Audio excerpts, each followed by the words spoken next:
Here we go then, people. It's another Warren Smith video. This one's called Elite Professor Challenges Jordan Peterson on Stage and It Backfires Spectacularly. Now, Warren Smith is competing on YouTube. I'm sure he cringes as much as the rest of us at such video titles, but you know, it's the nature of the beast. But interestingly, in the description of this video, it said Thaddeus Russell. Now, Thaddeus Russell is a cultural studies professor. I've done a master's degree in cultural studies. It's largely communist claptrap, but never throw the baby out with the bathwater, which I'm sure we'll get into. But it also mentions postmodernism. Now, I'm a postmodernist. Why am I a postmodernist, and what does that even mean? Well, postmodernism is an idea, a reading of a socio-economic situation, a cultural situation that occurred after modernism. And you know, there's some ideas about, you know, there's no meta-narratives, and yet that could be seen as a meta-narrative. You know, claims to truth are questioned, but postmodernism, it's very hard to pin down exactly what it is, and it's very hard to pin down who is a postmodernist. Like, this video is about Jordan Peterson. I haven't watched it. We'll be diving in together. But Jordan Peterson's always saying the postmodernists. I mean, who does he mean? He'll often mention Derrida. He'll often mention Foucault. I mean, are they postmodernists? They're more likely, well, Derrida's a post-structuralist, but did he call himself that? For me, what you've got with postmodernism, certainly when it comes to creativity, and I'm a writer, linked to my Substack in the description, we've got to a bit where there's not a dominant aesthetic. You know, if we go to the start of the 20th century with Impressionism, and then there's post-Impressionism, you can kind of define the aesthetic of those artists and those movements. And then we get modernism, and you can kind of say, well, you know, this, you know, your Kandinskys, your Paul Klays, abstract expressionism. You know, people stopped even painting things. They were painting for paint's sake, almost like a sort of a neo-primitivism, but not the group that call the Russians that call themselves neo-primitives. See how complicated it gets. I mean, the so-called intelligentsia came up with postmodernism. I mean, it's kind of arrogant and bizarrely stupid to have the gall to name a moment in history as modern, because at some point that's going to be old. And then, you know, these clever people went, what could we call the moment after modernism? How about postmodernism, which is after modernism? It's a very fragile, it's very delicate. However, you can look at the creative arts and say that's from this era, that's from this era, and you can do that all the way up to the sort of mid-80s when creative movements started using all sorts of inspirations, all sorts of things. We travel the globe geographically, we grab things from our entire history, and now it's just like, well, you know, anything goes. We can take bits from anywhere, just put them together. We can match this with match that with that. Blah, blah, blah. It's, you know, that's kind of what postmodernism means to me. It's like the end of a dominant aesthetic, and working with that, working with the fact that things are now ironic, things are now pastiche or parody, and trying to tease out of that something that still has value and meaning. I mean, it's kind of difficult because irony is almost by definition kind of sarcastic. So I'm already struggling with the idea of postmodernism and who is a postmodernist, because if you think postmodernism is over, okay, I'd love that to be the case. Why not? How exciting! But what's taken its place? Nothing has been offered that's taken its place. The nearest we got was this piss in the wind, piss in the ideological ocean called metamodernism. And it's a nothing. And in many ways, it's just postmodernism. So to me, it seems like we're kind of trapped there. Are we definitely trapped there? who knows? Probably not. And I'd love to see some kind of transformation, likely technological based, which is why almost certainly Jean-Francois Lyotard talks about technology in his seminal text, The Postmodern Condition. I don't think Jordan Peterson's talking about Lyotard, though, when he talks about postmodernism. Anyway, end of my rant. You can see I've got an interest in this. So let's see how it goes. Thaddeus Russell. He's, like I say, he's a cultural studies lecturer. He wrote a book called A Renegade History of the USA or A Renegade History of America, something like that. And he said that it turns out that criminals, prostitutes, gutter snipes and ne'er-do-wells, outsiders, actually had a contributing element into history. Who'd have thought that? I mean, it's groundbreaking stuff from Thaddeus there. Roll VT. So there is nothing in my book and my work anywhere that is true. I never speak the truth. If you don't see this, it's hard to believe that this guy is actually a professor. So come on, Warren. I think it's a fair point because he doesn't. But I've got some kind of random hairs. So let's sort that out now. I've got a lot of random hairs, you might have noticed. I think it's fair to say that Thaddeus is suggesting he's got a problem with the concept of truth, and I don't think we should just take things like truth for granted. You know, question everything. I think that's fair enough. I don't think this is necessarily stupid. I think Thaddeus is making a point. I mean, the contradiction is glaring because is what he's saying now true? Now, that doesn't make him stupid. It makes it interesting because it's contradictions that allow us to move forward from old ideas. what I tell people, and I've told my students this for decades, don't worry about what is morally good or morally wrong. Figure out what you want. People in the comments section are embodying these ideas without even realizing that they're doing it. So this is one of the most important debates that you could possibly watch. Read the text. I don't think Jordan Peterson has read more than maybe half a book of it. I'm not convinced that Jordan Peterson has read a lot of the body of work that he kind of delicately calls postmodernist. I kind of agree with that. Thaddeus's claim there that forget morality and ask what you want. Well, sure, but how do you know the value of what you want? What are you basing that on? I'd suggest, certainly in the West, Christian morality. Now, that doesn't mean that shouldn't be questioned, but it's suggesting that asking what you want somehow sort of replaces morality is not too bright.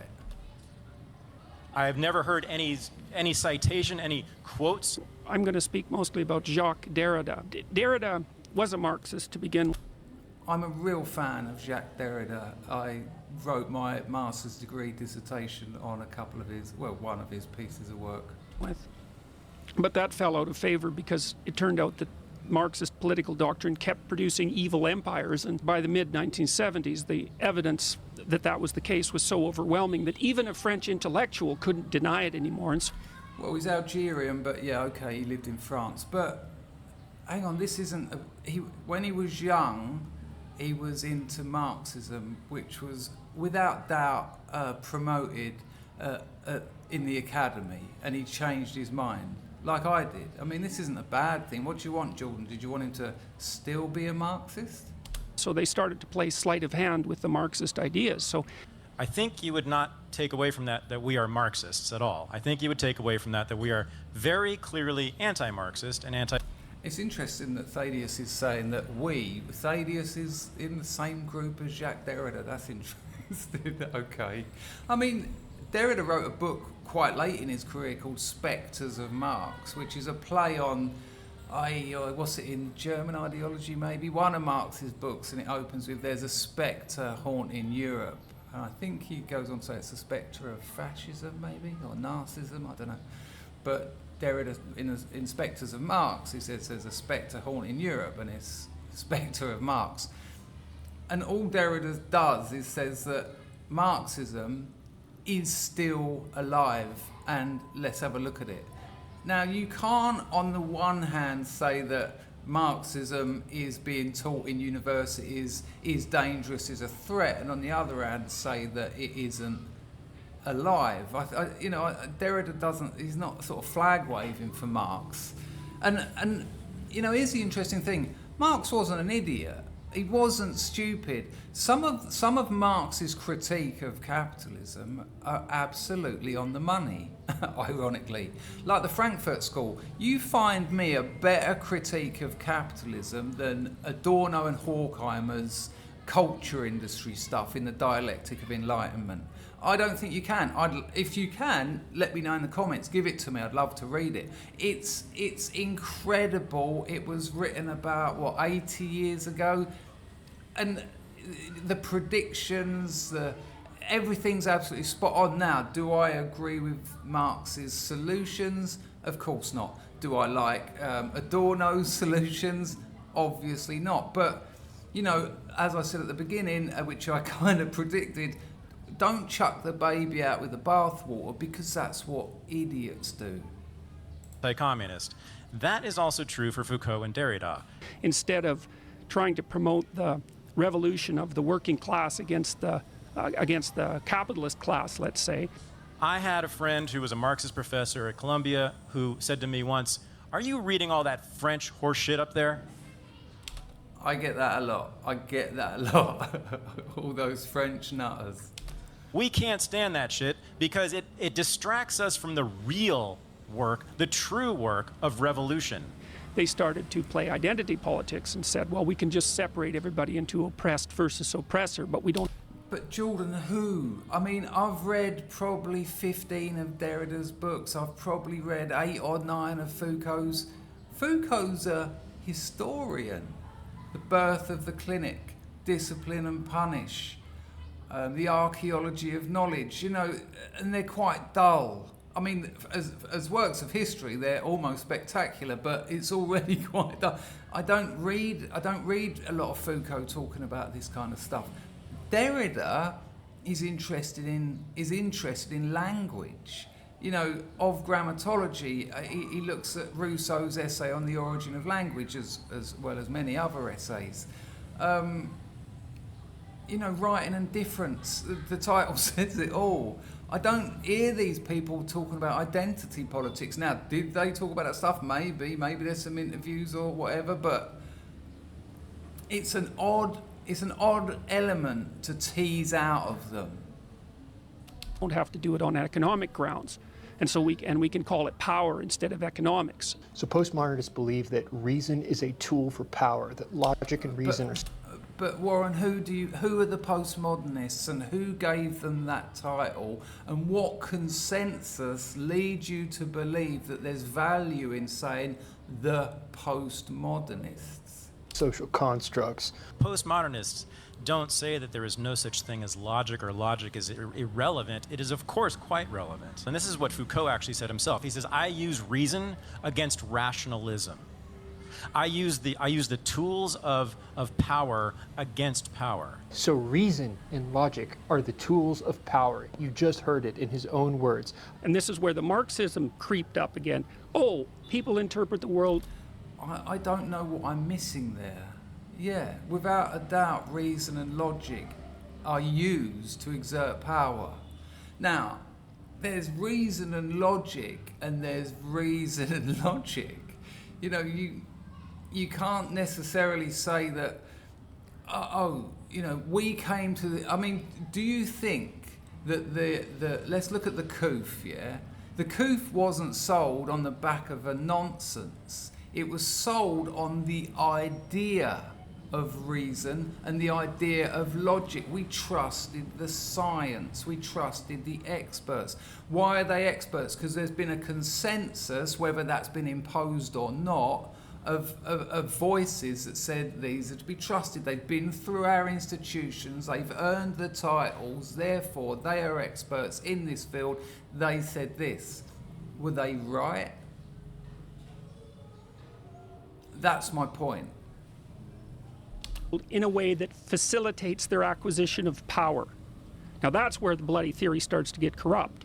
I use their own logic to disrupt their own logic. I would like to say that slavery is a moral abomination. Okay. What do you think, Thaddeus? So what exactly does that get you, right? So here's... Yeah, that's a strange thing to say. What does it get you? I mean, it's deliberately provocative. That's what Thaddeus does. That's why he's sitting on stage and many other more intelligent, more interesting people aren't in his place. I mean, it seems a little bit unnecessarily, self-aggrandizing and sort of self-important. What does it get you? I think his point is, okay, it's kind of taken for granted, but what are you achieving by that in this setting? See, it's all just about power grabs. What does it get you? The idea... No, Warren, the thing is, you can't say it's all about power grabs when writers such as Foucault and such as Derrida were talking about power. It's not it, whatever it is in this context. It isn't all about power grabs, but conversations about power grabs, essays about power, yeah, they are about power. I would only propose that slavery is evil because I'm a white patriarchal male. No. So here's the answer. Okay, so that was not what ended slavery. What ended slavery was the mobilization of hundreds of thousands of people to kill hundreds of thousands of other people. And actually, they were more concerned about the slave power, the power of the slave masters, than the slaves themselves. They don't believe that there is such a thing as a law of reality. No, right, again, Warren, who is they? I mean, say Thaddeus if you mean Thaddeus. But they, again, is this Derrida, is this Foucault, is this Julia Kristeva? Does this involve Freud? Does this involve Ferdinand de Saussure? Jean-Francois Lyotard, is he one of them? Jean Baudrillard, is he one of them? Who? Where does it end? Where does it begin? It's a flimsy argument just to point the finger at an absent object, Warren. They do. I've fallen into the same trap. Postmodernism understands that there is an objective reality, but, and I'm talking about an idea as I conceive it.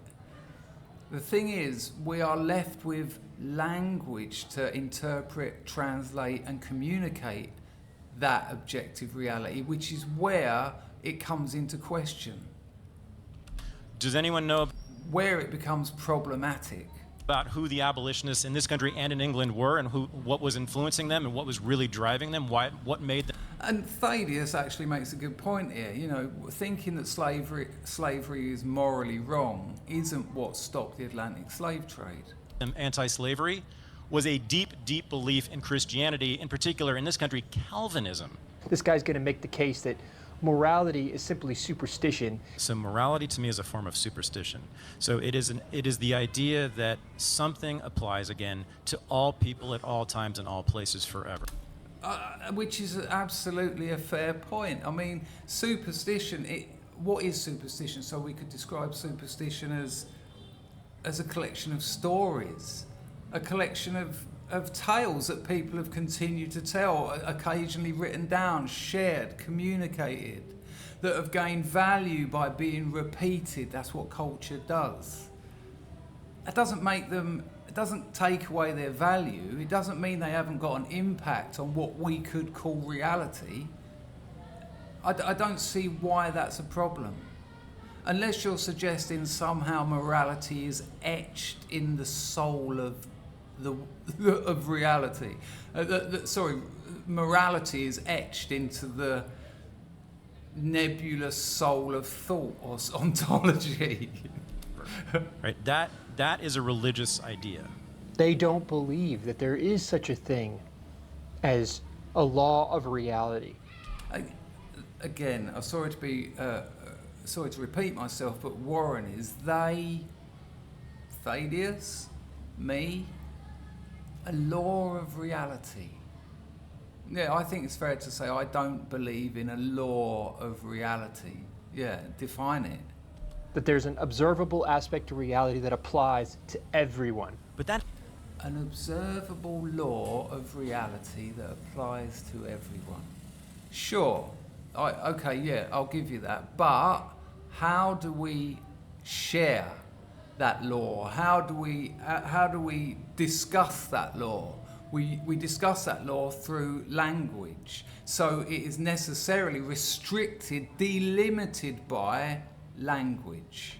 And that's what Derrida looks at. Derrida and Foucault to an extent.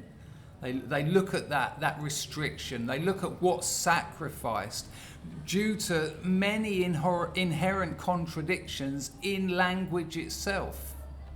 That is a hell of an arrogant claim that is very similar to what you find in the Bible, isn't it? Right? That something is going to apply eternally to all people in all places. I find that incredibly arrogant. Now, he makes the case that I wouldn't tolerate slavery.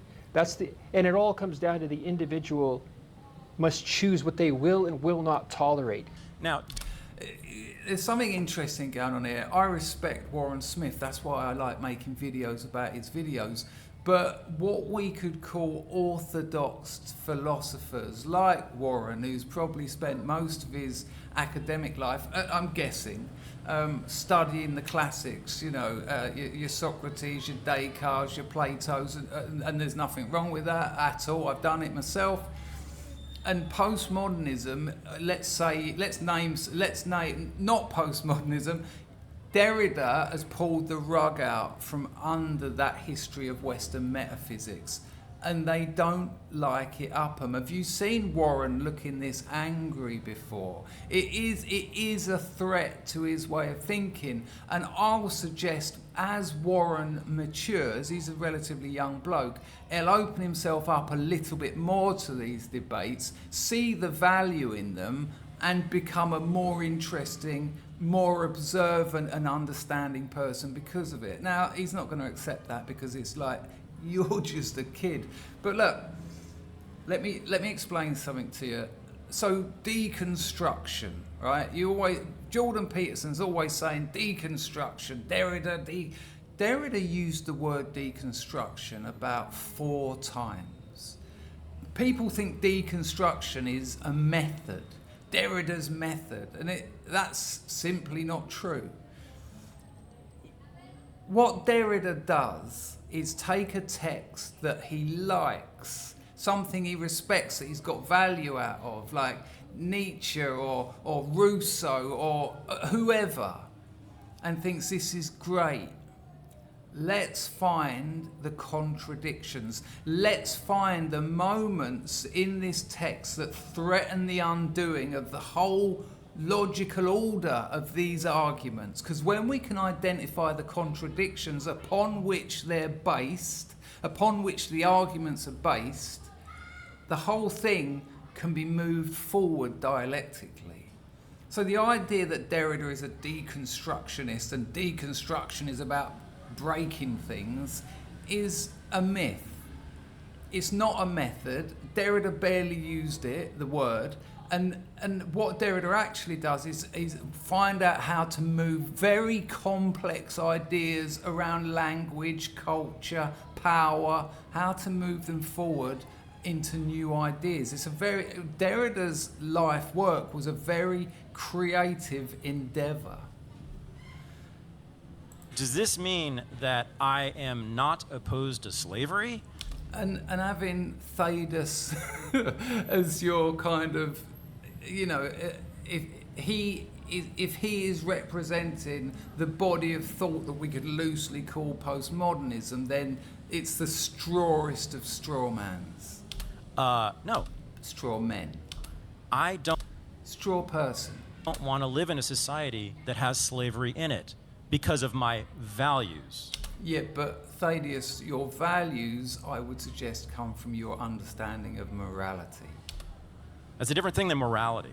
But how do you choose what you should and should not tolerate without some larger guiding principle of right and wrong? See, I'm agreeing with the pair of them here. I'm agreeing that morality is hinged on largely superstitious ideas and stories. I just don't think there's anything wrong with that. And I agree with Warren that morality is actually something that we need to anchor our sense of morality and ethics to something that makes sense to us. But I don't believe that it's some kind of inscribed law of reality. I think it's stories. So what I tell people, and I've told my students this for decades, don't worry about what is morally good or morally wrong. Figure out what you want. Write that on his tombstone. Like I teach my students, don't worry about what is morally right and wrong. Figure out what you want. It's the politics of self-interest that I'm preaching.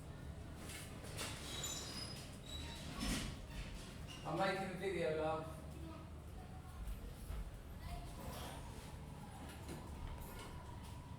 Here.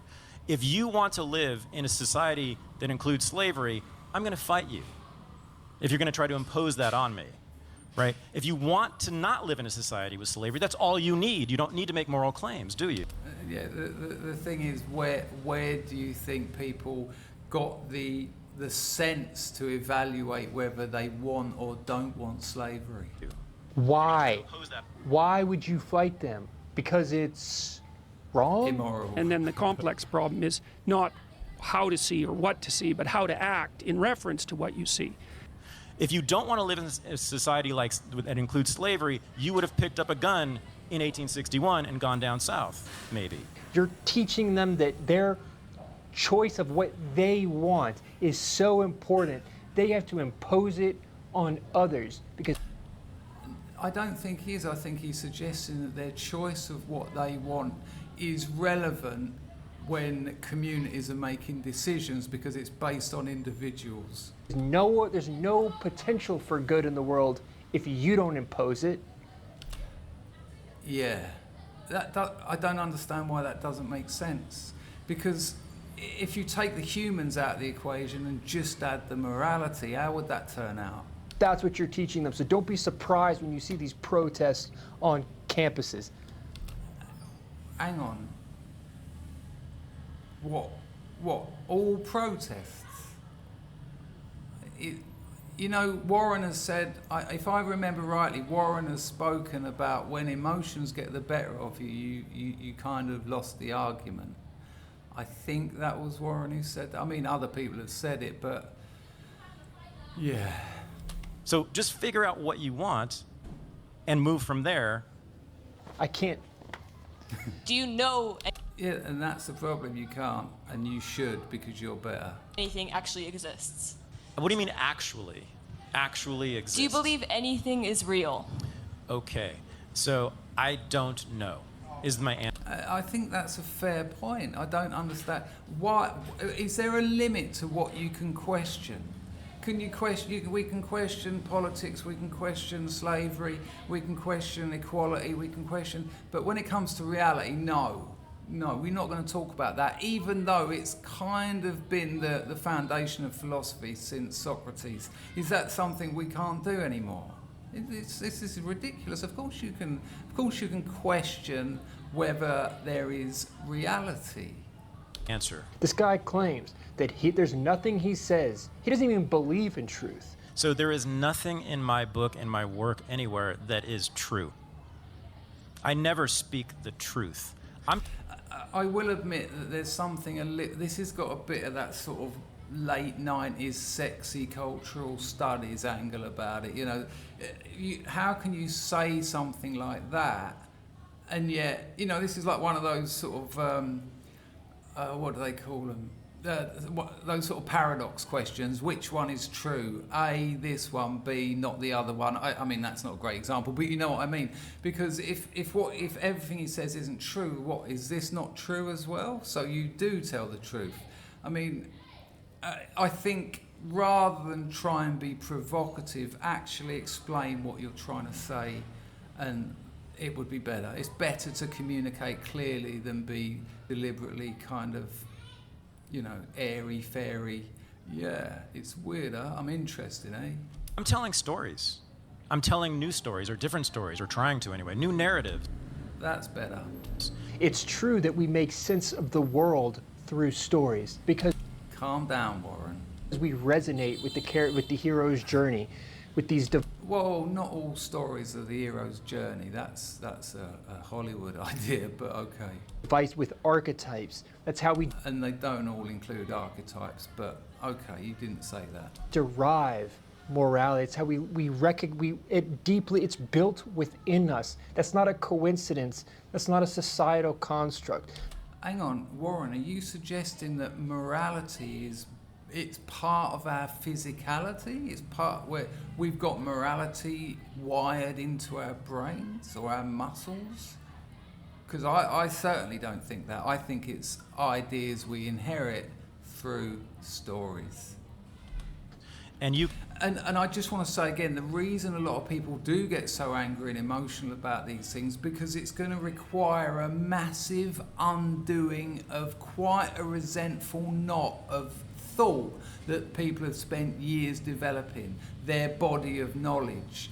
If you open yourself up to Derridian ideas around language and truth, everything you've ever believed and thought now comes under a very brutal microscope. You can like them or not. I don't think they're any more true than any other story about the Holocaust or about World War II. Now I use evidence that other people use against them or against the game that they're playing. He believes that we don't make scientific progress. We do not discover anything in science. We simply deconstruct what we think we already know.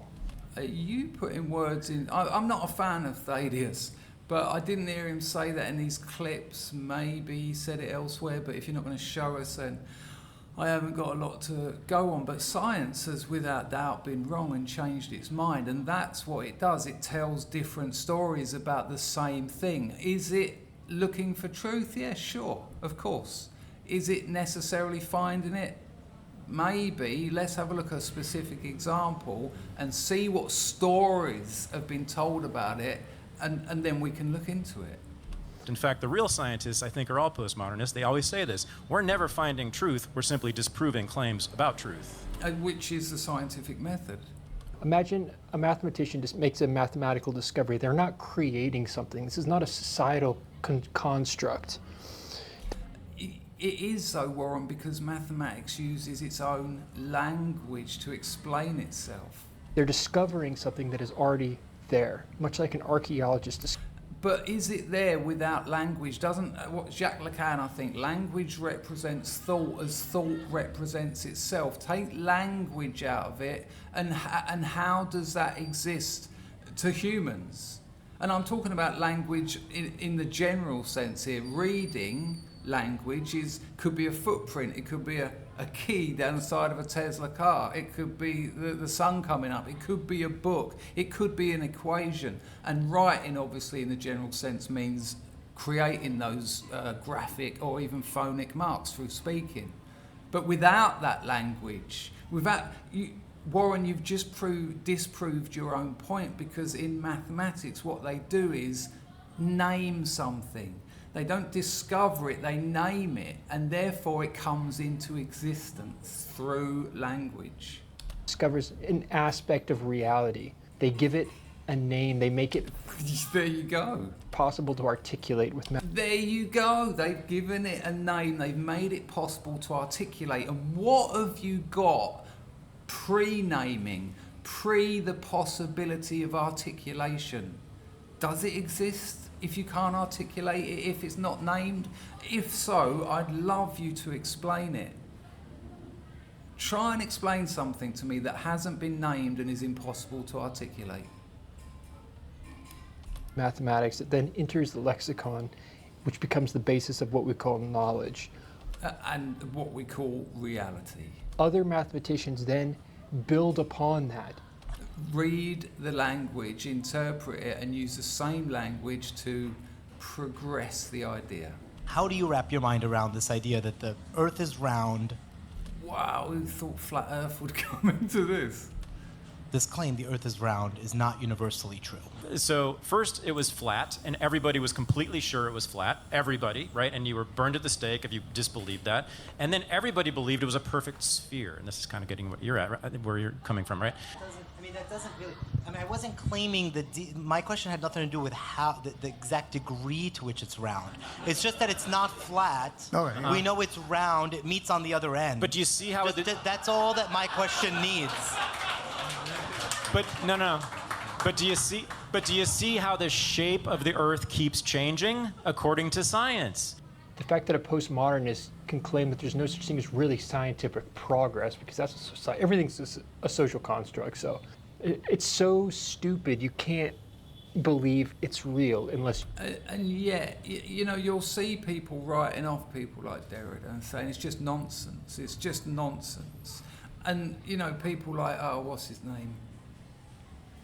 It'll come to me in a minute. And then they'll go on to read the books and explain why the arguments in their view don't make sense. But if it's nonsense, you can't do that. If it's just gobbledygook, and people honestly think that some of these writers that are loosely called postmodernists just write nonsense. They, you know, it reminds me of my dad's friends sitting around pissed out their heads after a barbecue. I think Picasso just stuck his finger up to the art world, didn't you, Alan? Yeah, I do, Mick.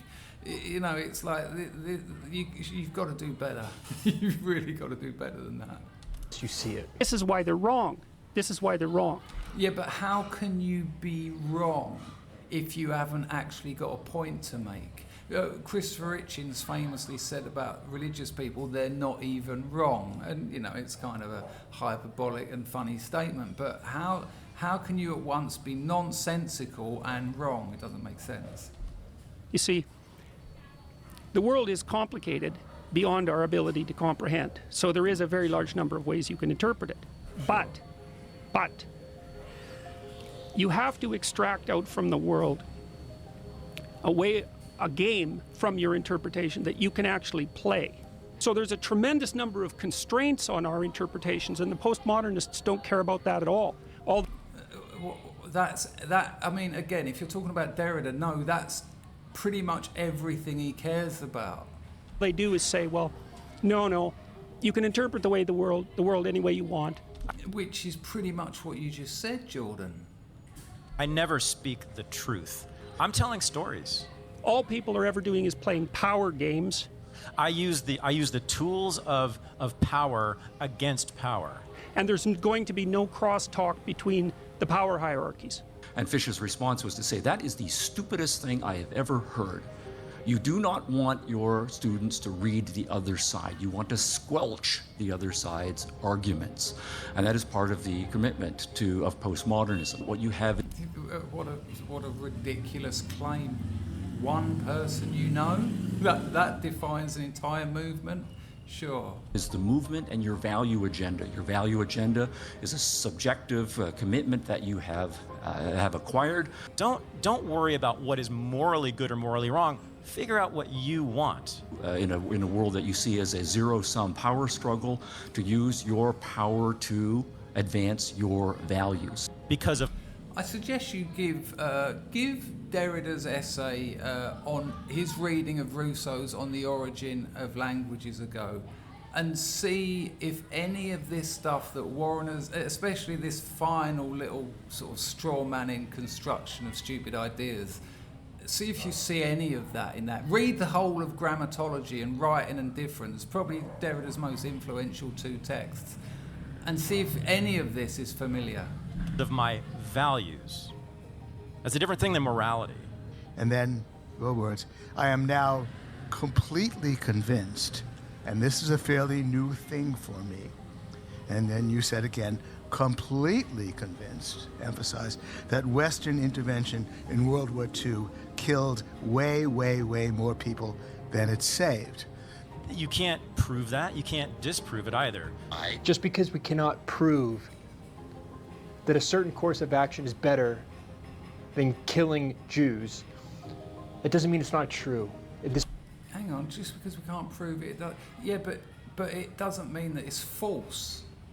It's an assumption, Warren. You're making an assumption, and that's dangerous. Assumptions are terribly dangerous, especially if we're going to talk philosophy, because what we want to do is unearth those assumptions, find out how they have infected the rest of our ideas, because we're building foundations on them, because they go without saying. You know, they speak for themselves. No, we can assume this, we can assume this, we can assume this. And that's what Western metaphysics done for hundreds of years, just thousands of years, just these assumptions, presence, absence, speech, writing, the differences therein. No, it's the biggest assumptions that need to be questioned urgently.